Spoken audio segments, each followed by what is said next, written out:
Mr. Suresh Krishnan, MD of Zuari Industries, joins us right now live from Delhi. Mr. Krishnan, great to have you. Thanks so much for joining in. Hope you're doing better with your health as well. Let's just talk about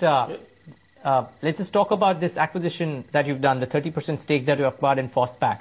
How does this benefit to you? One, in the short term, if any, and two, over the medium term when the full synergies get into place? Well, this investment in Peru is part of our long-term strategy to be invested right across the fertilizer value chain. As you know, India is a large importer of N, P and K, all three nutrients. And P has been one nutrient where we don't have any raw material availability at all in India.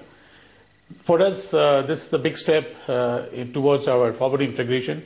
As you know, we have a stated objective to take our capacities to 3.5 million tons in the next 3 to 4 years, of which the first phase we expect to achieve 2.5 million tons between our facility at Goa and also a new greenfield facility that we plan to set up. And the required raw material for all these investments are really going to come in from Peru for us. This is a big gap for us. We currently need over 400,000 tons of acid, for which we need rock phosphate. And the Peru mine, we have an assured quantity of 1.25 million tons coming to us annually from 2015. This really gives us a path forward in terms of planning out what we need to do in this sector. And we believe that 3 to 4 years from now, we would be a much stronger company in terms of having linkages right across the value chain, both in terms of raw material and also the intermediate product with respect to phosphoric acid. So, would you contemplate increasing your capacities as a result of this higher supply of, say, rock phosphate available to you? Would there be an immediate or a short-term call taken on increasing? I mean, what I'm trying to assess is that would you start increasing your capacities in the near term from a medium-term perspective? Yes, for sure. You know, what we're looking at today is, at Goa we have NP and NPK production, the capacity is 700,000 tons. We plan to ramp this up to 1 million tons in the next 2 years.